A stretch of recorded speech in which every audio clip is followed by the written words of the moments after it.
Hi, I'm Kayla.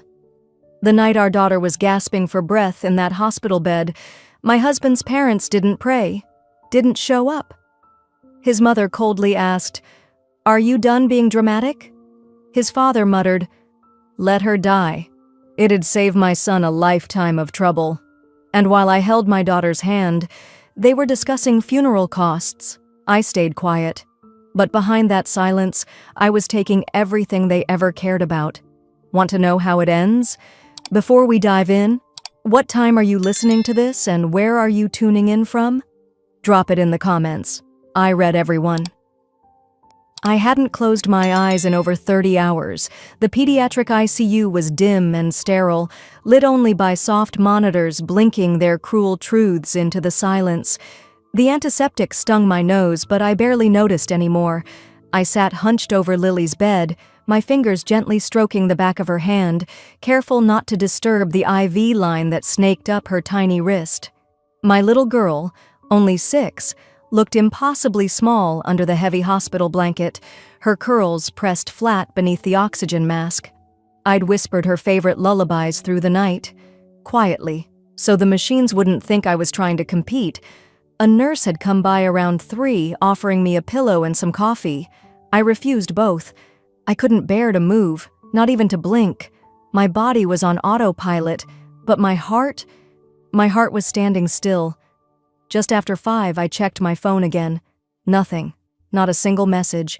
Not from his family. Not a text. Not even a heartless emoji. Then it buzzed.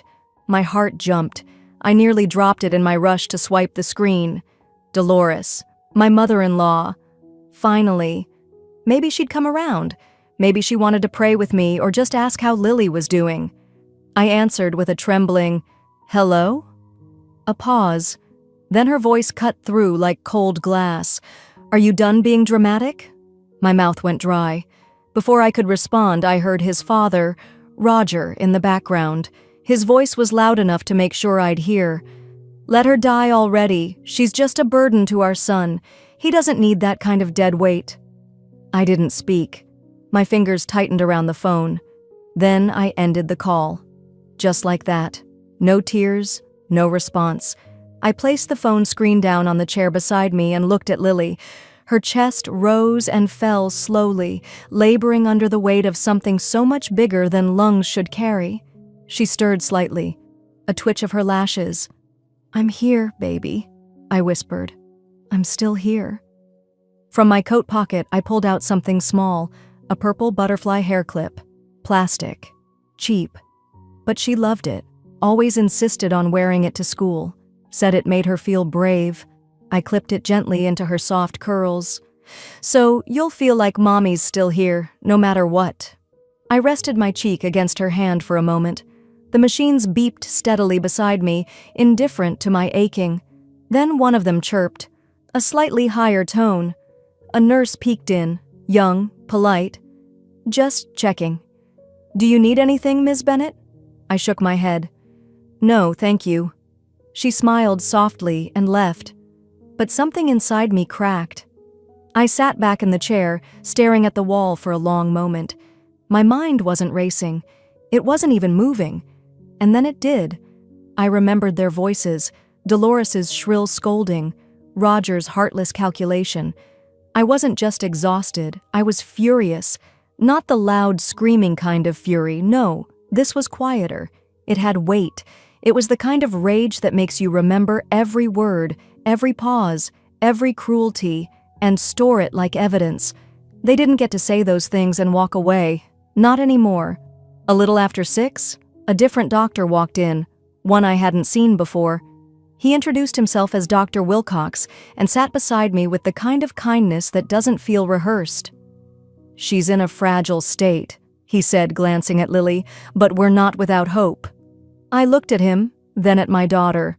Not hopeless, just like me. After he left, I stood up slowly and stretched. My back ached, my hands were ice. But I didn't feel weak. I felt clear. From my purse, I pulled out a second phone, one they didn't know I had. The screen lit up, only one number saved. I hesitated just a second, then tapped the call button. It rang twice. A voice answered, Male, steady. Is it time? I swallowed. Yes, I'm ready to activate the plan. I ended the call and stared at the phone for a moment, still feeling the weight of what I'd just set in motion. Then I slid it back into my purse and looked down at Lily. Her breath came slow and shallow under the machines, her small fingers curled into her blanket. The hair clip held firm in her curls. But even as I sat there in the cold hum of the ICU, my mind drifted. 2 nights earlier, back to the last time I saw Dolores and Roger in person. It was supposed to be a dinner to support you, as Dolores had written in her message. That was her exact phrase. And foolishly, maybe out of some fragile hope that people could still be decent, I believed her. I remember arriving at their estate with a Tupperware of chicken noodle soup. I'd made it from scratch, the way Lily liked it, with fresh thyme and those tiny pasta stars. Their house, like always, looked like something out of a magazine. Grand entry, chandelier glowing like it wanted to impress the moon. Inside, the long mahogany table had been set with care, but not warmth. White candles, crystal water glasses, but not a single extra chair for Lily. No question of how she was doing. Dolores took the soup from my hands with the tips of her fingers and set it aside without a glance. I just had the kitchen make shrimp risotto, she said flatly. But thank you. We sat, Roger at the head, Dolores to his right, my husband across from me, his face as still as granite. I smiled, tried to make small talk. Dolores interrupted after the salad. We wanted to talk as a family, she said, her voice sugar-coated with concern. You know, with Lily's hospital bills coming in and everything, we've been a bit worried. She reached into her purse and pulled out a white envelope, slid it across the table toward me like it was a birthday card. I hesitated, but opened it. Inside was a bill, one of Lily's recent hospital statements with a few numbers highlighted in yellow. My heart sank. We've been helping cover most of the costs, Dolores said softly. But surely you could contribute more. Maybe ask your parents for help? I stared at her. My parents passed away 8 years ago. You know that. She shrugged. Well, maybe a friend. Or pick up some part-time consulting. I looked at my husband. He didn't flinch. He didn't even look at me. Just kept slicing his risotto like the table wasn't on fire. Roger cleared his throat. We raised a son, not a charity. I blinked. She's your granddaughter. Dolores gave a bitter laugh. A sick one. You know, sometimes nature has its way of correcting things. She didn't finish the sentence, didn't need to.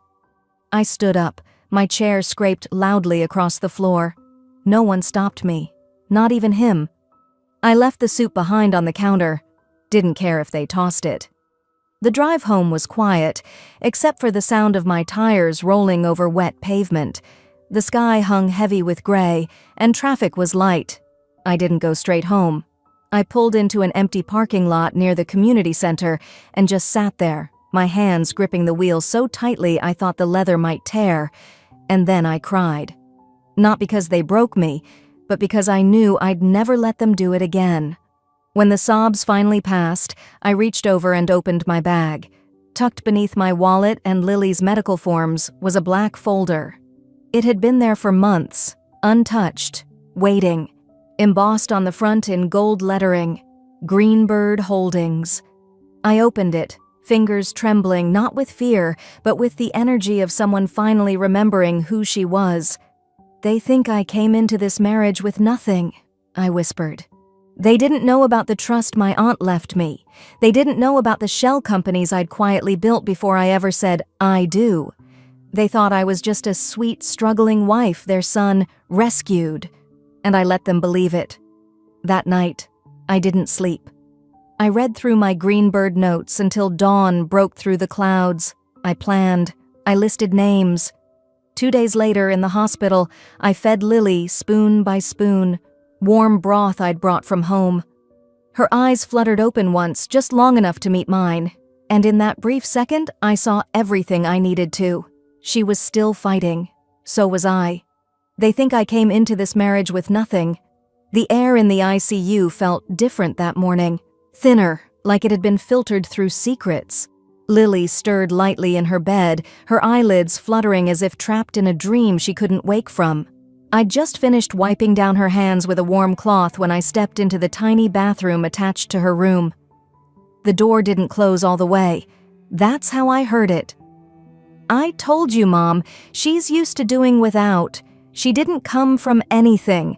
No inheritance, no real family. She'll be fine," he said, voice hushed but clear. I froze, the washcloth slipping from my hand into the sink. "She what?" Dolores's voice buzzed faintly through the speaker. "Good. The fewer ties, the cleaner this will be later. That's what I told you when you married her. Easy come, easy go." I stepped out. He didn't hear me at first. He was leaning against the wall, phone pressed to his ear like he was just another man dealing with a regular Tuesday. When he finally turned and saw me, the color in his face shifted. He blinked but said nothing. "You told them I was an orphan with nothing?" I asked. A long silence. Then a shrug. "It was easier that way," he said. "They ask fewer questions if they think you're just grateful to be here." I didn't say a word. Not because I didn't have words, but because I didn't trust myself not to say all of them at once. My stomach twisted, not in surprise, but in confirmation. That dinner, the way they'd treated me like a stray dog lucky to be fed scraps, it wasn't a misunderstanding. It was a narrative, a lie. One they crafted, one he fed. I walked back to Lily's side, trying to focus on her breathing, the gentle rhythm of the heart monitor. But even that small moment of peace was about to break. Not 10 minutes later, I stepped out briefly to get coffee from the nurse's station just down the hall. It couldn't have taken more than 5 minutes, but when I returned, a young nurse blocked my path. "I'm sorry, ma'am. You'll need to wait. Only listed family members are allowed past this point." I blinked. "I am family. I'm her mother." The nurse looked uncomfortable. She hesitated, glancing toward her tablet. I'll check the record." She tapped a few things and swallowed hard. "Earlier this morning, someone came by. A woman. Said she was the child's grandmother. She asked for clarification on visitation rights and said the mother wasn't immediate family. Only the father is listed as medical proxy." Everything in my body went cold. "Was her name Dolores?" "Yes, ma'am." I didn't wait. I brushed past the nurse and pushed open the door to Lily's room. She was still there, thank God. Still breathing, still hooked up. But something was wrong. Her chart.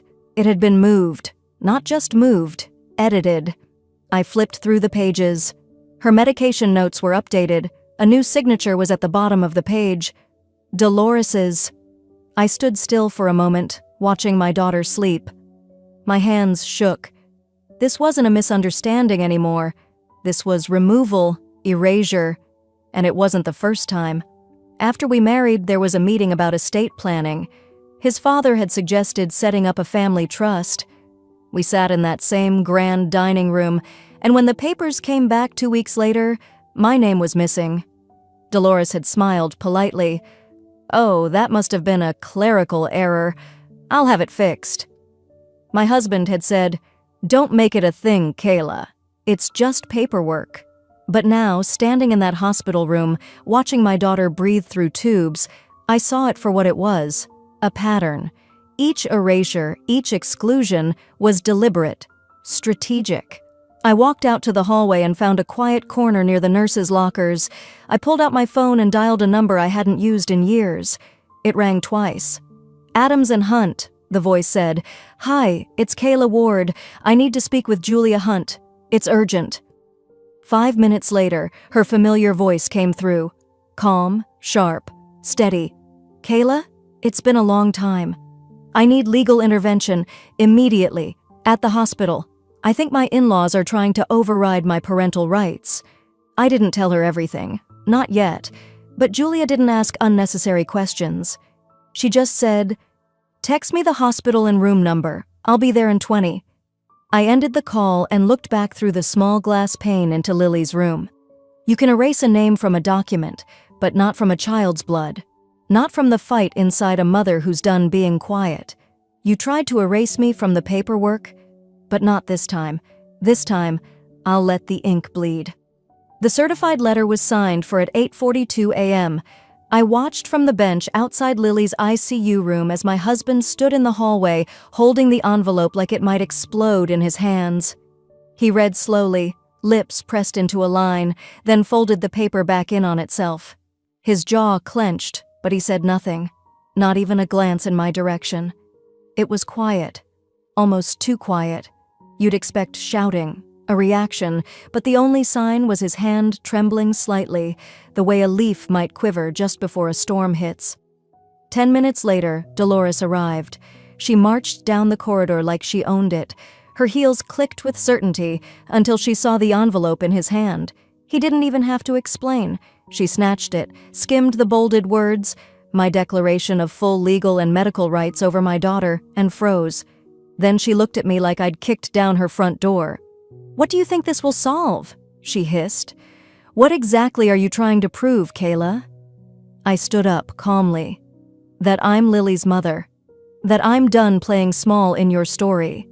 She stared like she couldn't believe I had the nerve to say it aloud. Her voice dropped to a whisper, only meant for me. "You think filing paperwork gives you power? You think this makes you stronger?" I didn't answer. I didn't need to. She turned away without another word, already pulling her phone out of her purse. I didn't care who she was calling. 2 days passed in tense silence. Nurses spoke in hushed tones around me. My husband avoided eye contact. Dolores paced the hallway often, whispering with people in suits who didn't wear visitor badges. That Friday, a nurse handed me a folded note. "Meeting. 4 p.m. Chapel. Family discussion. Required. Required." That word again. At 3:45, I walked down the hallway, past the elevator, past the smell of antiseptic and wet wool.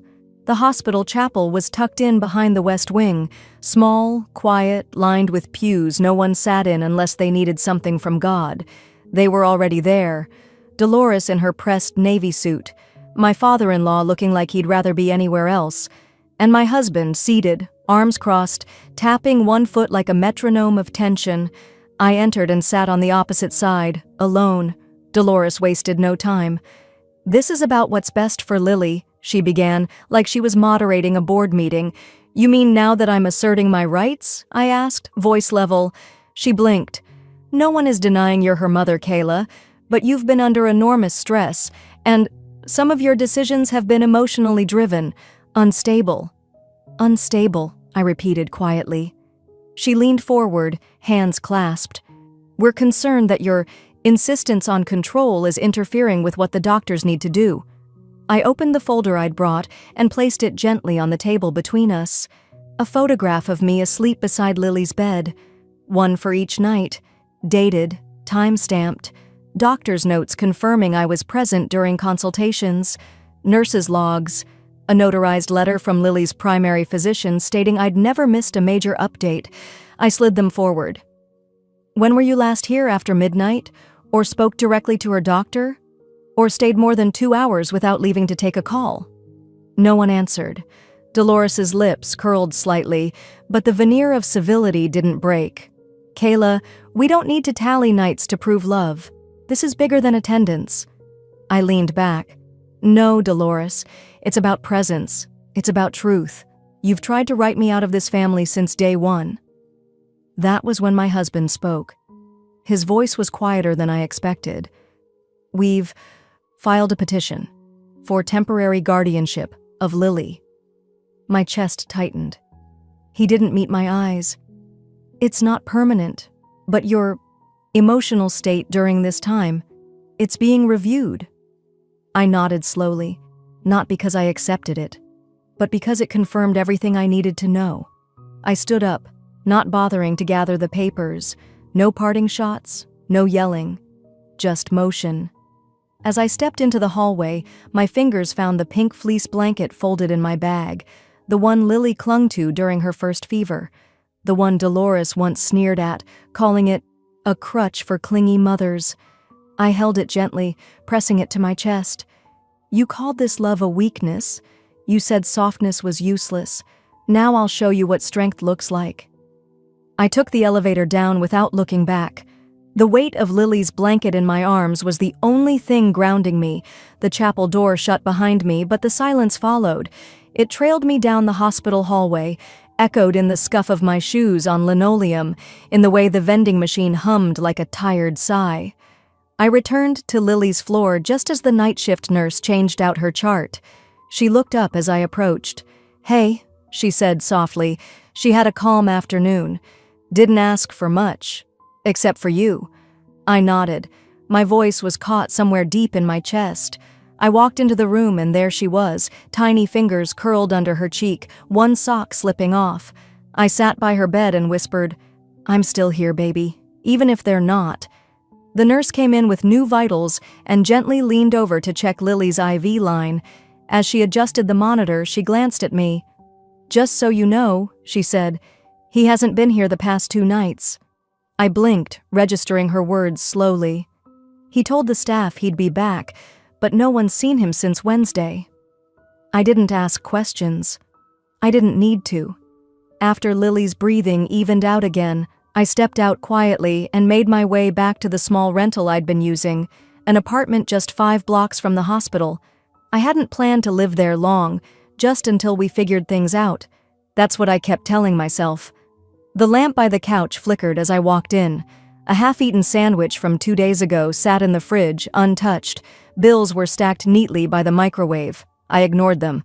I needed to print something, an insurance form the hospital had emailed me.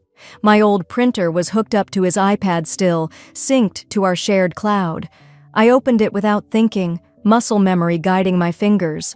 The form popped up instantly, but before I could hit print, a notification banner appeared at the top. Group text, Dad, Mom, Chelsea, Nate. It expanded without me clicking. Chelsea, how long before she cracks completely? She's hanging on by threads. Dolores. She's unstable. Just look at what she pulled with that legal stunt. A total liability. Nate, she thinks paperwork changes everything. Let her file whatever she wants. She'll fold eventually. Chelsea again. Just get full custody and let her fade out. Lily won't remember her anyway. I don't know how long I stared at it. Minutes maybe longer. My fingers went cold. I couldn't move. Then I sat down on the floor. Not because I chose to, because my knees buckled. I think I even forgot to breathe. It was the laughing tone, that mocking, smirking digital voice of people who claimed to care, who had hugged me at holidays, called me family, smiled in my wedding photos. They weren't just cutting me out. They were planning it. And not behind my back anymore. Boldly, casually, like I was a stain they couldn't scrub out fast enough. I sat there until the screen dimmed itself. When I stood up, something inside me felt scraped raw, but steady. I waited until 11:42 that night. The front door finally clicked open. My husband walked in, phone in one hand, jacket slung over the other like this was any ordinary evening. He looked up and saw me standing by the kitchen island. "Didn't expect you to be up," he said flatly, not even curious. "I read it," I replied. He paused, confused. "Your family's group messages," I clarified. His jaw didn't move, his eyes didn't blink. Then slowly, he walked past me and tossed his jacket on the armchair. "You shouldn't go looking through things that aren't meant for you," he said evenly. "You left it open. It doesn't change anything." I held up the iPad, screen still showing the texts. "They're laughing at my pain, plotting to erase me from our daughter's life. And you just nodded along." He turned to face me now. His voice held no heat, just cold finality. "We're not doing anything illegal. It's just talk. Families talk." I studied him, and then he said it, like reading from a script rehearsed too many times.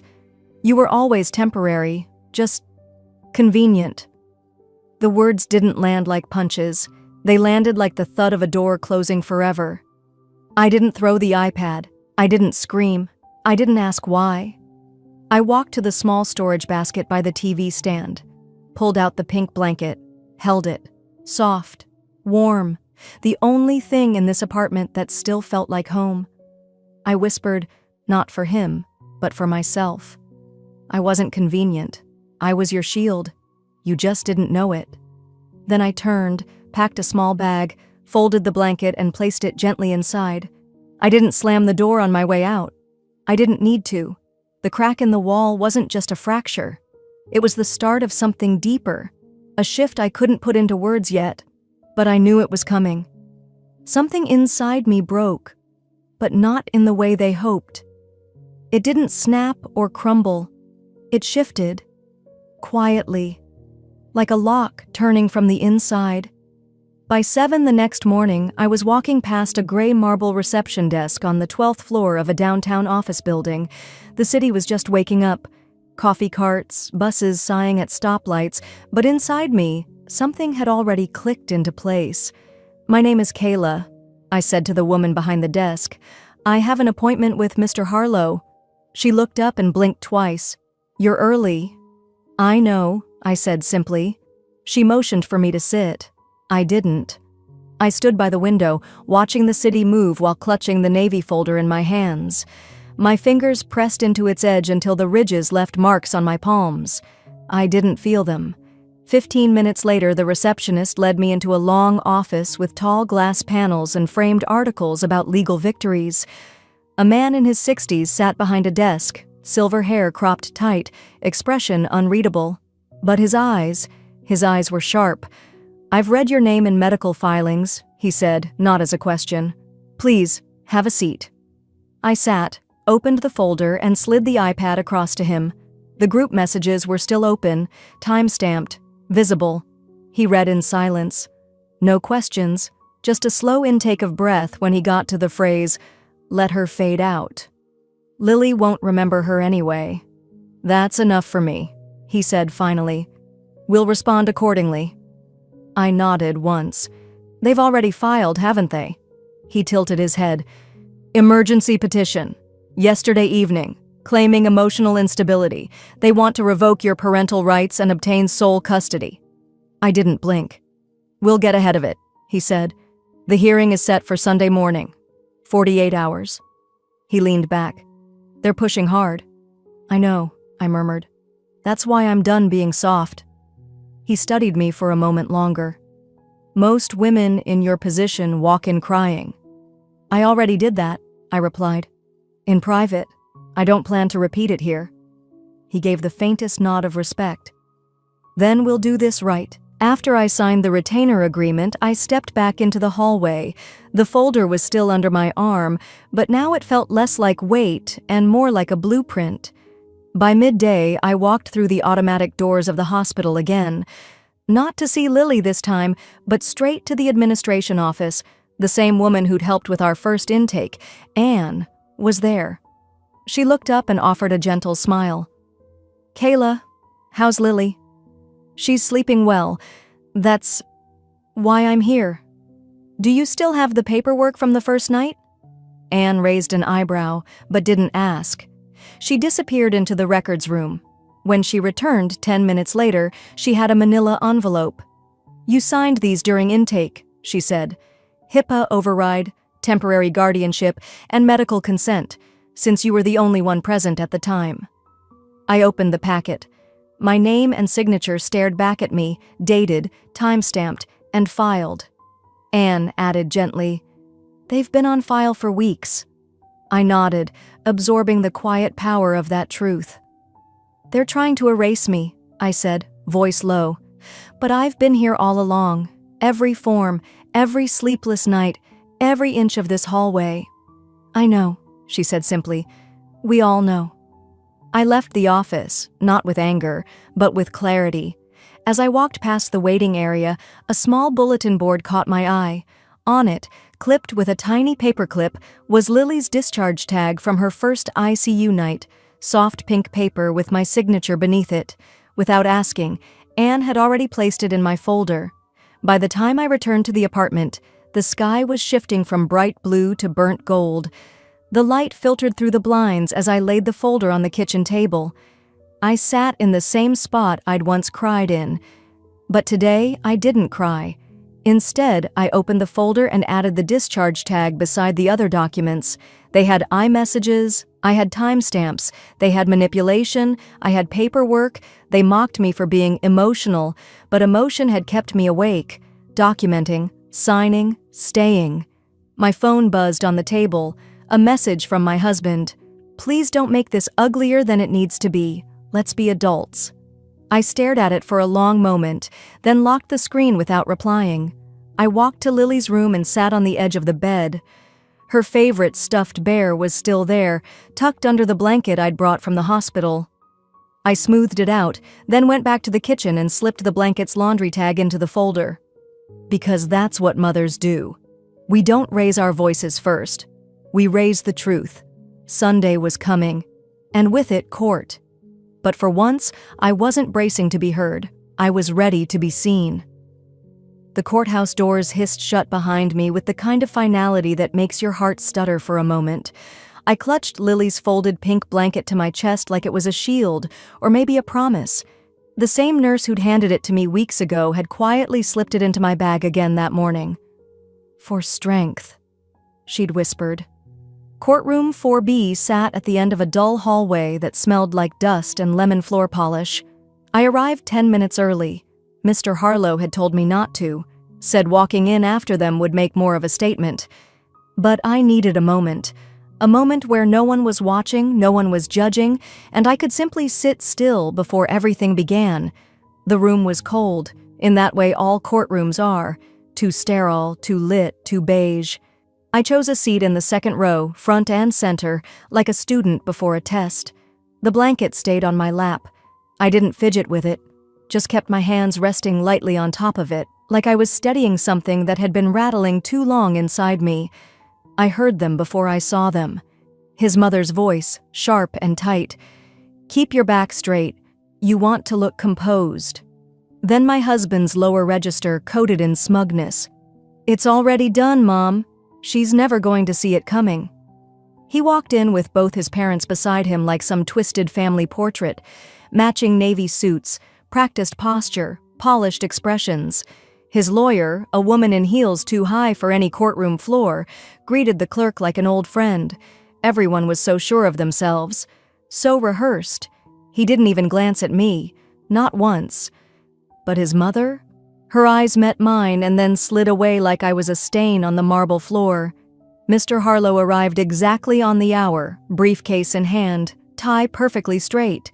He didn't speak to me at first, just sat, opened the folder I'd handed him the day before, and gave a single nod.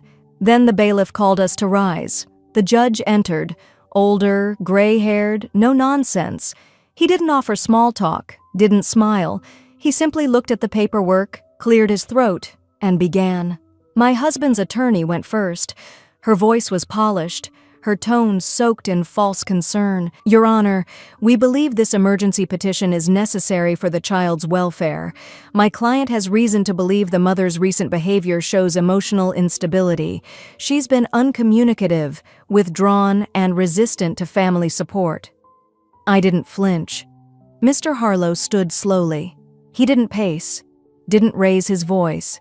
He simply slid a packet across the table, then stepped back. "This document," he said, "was signed by the mother the night of her daughter's ICU admission. It includes legal guardianship, medical directive rights, and a HIPAA override, all verified and time-stamped by hospital administration. As of that moment, she was the sole active guardian on file. The father, at that time, could not be reached." The judge lifted the paper and scanned it in silence. Harlow continued, unfazed. "I'd also like to submit Exhibit B, a screenshot of a text sent by the petitioner to his own brother." The courtroom monitor lit up. "Man, she won't shut up about meds and vitals. I'm just here for the break," the message read. A ripple of breathlessness swept through the room. The clerk stopped typing for a moment. Even the judge set his pen down. My husband's face flushed an ugly red. His mother let out a tiny gasp. His lawyer stammered, "Your Honor, that message was taken out of—" "No." The judge cut her off. Just one word. Cold. Final. He leaned forward, locking eyes with my husband. I'm dismissing this emergency petition with prejudice. That means you will not be filing this again under the same pretenses.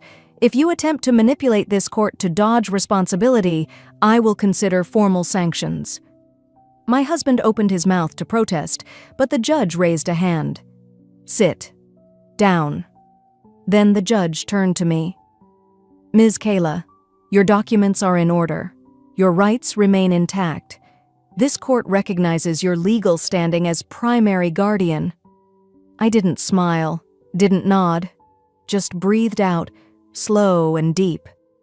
My fingers tightened around Lily's blanket, not out of nerves this time, but something steadier, like my spine had remembered it was allowed to stand tall again. From behind me, I heard a hissed whisper. "You ruined this, you idiot." His mother's voice, low but venomous. As the courtroom emptied, I walked out alone. The cold air outside hit me like a wave, but I welcomed it. I turned my phone back on as I reached the courthouse steps. It buzzed with a voicemail from a number I knew by heart. "Dr. Emery." I pressed play. "There's been a change. You need to come now." I didn't hesitate. The courtroom doors hadn't even fully closed behind me when my phone rang. It was Dr. Harrow's number. The moment I picked up, his voice was calm but firm. "Kayla, I think you should come now. Lily's numbers are stable, but there's been a development." I didn't ask. I didn't breathe. I just ran. Traffic downtown was crawling, but I didn't wait for lights. I walked through intersections, ignored stairs, and let the adrenaline carry me up hospital stairs instead of waiting for elevators. I still had the folded blanket in my hands. Lily's. I don't know why I hadn't let go of it since the hearing. Maybe because it was the one thing that still smelled like her skin and safety. When I pushed through the doors of the pediatric ICU, the air hit me like it always did, sterile, heavy, humming with machines and quiet desperation. But before I reached Lily's room, voices drifted from just around the bend. I stopped. "If we can get the psychiatrist to note emotional instability, the court may reconsider. She's cracking already." A low voice murmured. It was him, my husband. His voice wasn't angry. It was calculating, confident. Another voice chimed in, hushed but colder. "Then play the long game," his mother said. "Frame it like you're just trying to protect the child. Eventually, we can get her out of that woman's custody completely." My knees almost buckled. I wasn't surprised, but something about hearing it, not as a heated argument, not in some fit of rage, but as a strategy, cut deeper than all their previous betrayals combined. The hallway felt narrower as I pressed back against the wall. My hand tightened around Lily's blanket until my fingers hurt. They wanted to erase me. After everything.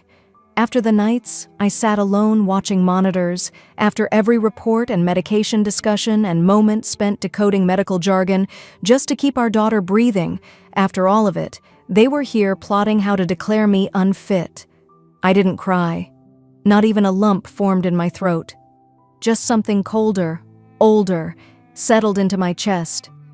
I stepped around the corner quietly and entered Lily's room like nothing had happened. The nurse looked up, surprised, but said nothing. I nodded at her and moved to the other side of the bed, opposite them. He opened his mouth to speak. I held up my phone. Then I pressed play. Their voices came through crisp and clear. Every word. The nurse froze. The young resident doctor, barely in his 30s, turned pale. His jaw clenched so hard I saw the veins on his temple twitch. My husband reached forward, panic in his eyes. "Kayla, wait!" "Don't touch me," I said, softly but clearly. He stopped, not because of the words, but because the nurse stepped between us. "I gave you years," I said, still holding Lily's blanket in one hand, the phone in the other. Years of giving up sleep, of decoding every little sign in Lily's vitals, of fighting for her care. And you tried to erase me in minutes. My mother-in-law glanced at the doctor, then back at me. She didn't speak, but her expression shifted just slightly, from confidence to calculation. "You misunderstood what—" he began again. I didn't answer. Instead, I turned to Lily. Her eyes had fluttered open. Barely. A thin line of light reflected on her eyelashes, and her tiny hand twitched just slightly beneath the blanket. Everyone went still. The room, the machines, even the steady beeping of her oxygen monitor. Somehow everything faded. Then came her voice, faint, barely audible. Daddy said, "You're dramatic, but you stayed. Why?" The sentence cut through the air like glass. His mouth opened, then closed. My mother-in-law blinked, her breath catching. Even the nurse quietly stepped back, turning toward the wall. I moved to the edge of the bed and knelt down. Her little fingers reached toward mine. I took her hand in both of mine and leaned in close. "Because I promised," I whispered. "I promised I'd never leave you alone." She didn't say anything else. Her eyelids fluttered closed again, her tiny chest rising and falling steadily under the machine-assisted rhythm. No one in the room dared speak. I stood slowly and turned toward the doorway. The doctor was already on his phone. He didn't even glance at my husband as he spoke. "Yes, suspend access for now. We'll review all visitation protocols pending full evaluation." As I stepped into the hallway, the weight of what had just happened pressed against my spine like 100 silent fists. But I didn't feel crushed. I felt done. Done explaining. Done defending. Done trying to prove I was worthy of being her mother. Because Lily had spoken. And I knew, in that one broken whisper, I had already won the only battle that mattered. Later that evening, after the sky turned the dull gray of early night and the corridors of the hospital grew quiet again, I returned to the on-call room where I'd been resting between visits. Someone had slid an envelope under the door. My name was scrawled on it, no return address. I didn't need to open it to know what it was, but I did anyway. Inside, legal paperwork, a new petition, same demand. He was suing for full custody, again. I thought the courtroom was our battlefield, but he'd just opened a new war front. The envelope lay on the kitchen counter, unopened. My name scrawled in his unmistakable handwriting, cocky as ever, like he thought I'd break just from seeing it. I didn't. I poured myself a glass of water, sat down beside Lily, who had fallen asleep under the dim yellow lamp, and waited until morning. By the time we arrived at the courthouse the next day, the sky was heavy with gray. Not storm clouds, just a dense, tired quiet, like even the weather was exhausted. Lily's small hand clutched her worn blanket, the same one they'd wrapped her in back when her fever scared everyone but me. I carried it today too, not as a weapon, not as proof, just as a reminder. He was already there. Fresh suit, new haircut. His mother perched beside him like a hawk, eyes sharp. Voice hushed behind a veil of concern, as if she hadn't whispered about removing me permanently less than 24 hours ago. They didn't nod. Neither did I. The courtroom was cool, neutral-toned, and silent. The judge didn't bother with small talk. My ex-husband's attorney began right away. Her voice was polished and clinical. "We have strong reason to believe Ms. Ramsey is emotionally unstable. Documented episodes of volatility, overreactions, what may appear as passion to some is, under scrutiny, erratic." I didn't flinch. I adjusted Lily's blanket on my lap and met the attorney's gaze, steady. "Your Honor," my lawyer began, calm as still water, "we respect the court's commitment to safety and truth. That's why today we've brought evidence recorded at Roswell Memorial Hospital, captured less than 48 hours ago." He hit play. The courtroom filled with my ex-husband's voice. "If we get the psychiatrist to say she's overwhelmed, the court will reverse the dismissal." His mother followed. "Play the long game. Get Lily away from her. Permanently." No shouting, no music, just silence. The judge didn't speak for a full minute. Then he leaned back in his chair and looked at the ceiling, as if wondering how we got here. Finally, he said, low but firm, "This is no longer a custody case. It is emotional manipulation and coercion. I'm referring this for further investigation." His gavel didn't slam. It didn't need to. Outside the courtroom, I didn't celebrate. I didn't even exhale. I just bent down and tied Lily's shoe. She was holding her blanket to her chest, looking smaller than I remembered. "Mommy," she said, almost whispering, "I told them I wanted to stay with the person who held me when it hurt." That was all. I pulled her close, kissed her hair, and held her for as long as the moment would allow.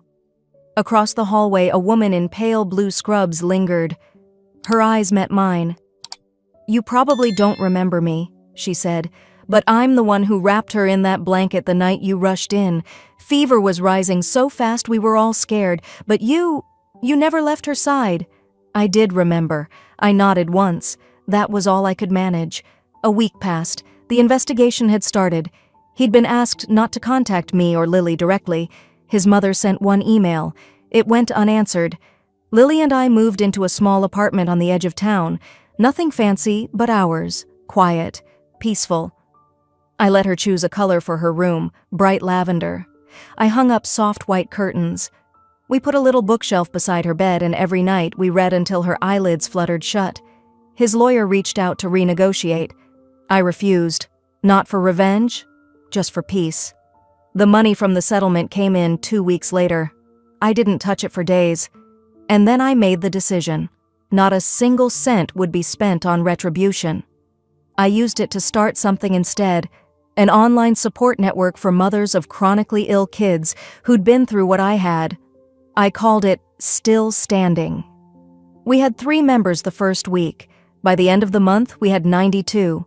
One afternoon, while Lily napped, I took the hospital blanket out of the dryer. It had frayed at the edges and bore little patches where I'd sewn it after too many washes. It looked tired, but not worn out, just loved. I folded it neatly and placed it into a wooden box I'd labeled with Sharpie. What we survived. There was a letter inside, too. It wasn't addressed to him, or to the court, or even to Lily. It was to me. I wrote it on a night when I could barely breathe through the weight of everything, when I questioned if I was enough, when I thought maybe, just maybe, they were right about me. The letter said, "You are not too much. You are not dramatic. You are not broken. You are a mother, and you stayed." And that, more than any courtroom decision, more than any apology I never received, that was what gave me peace. I never screamed, never begged. I just told the truth and watched them destroy themselves trying to silence it.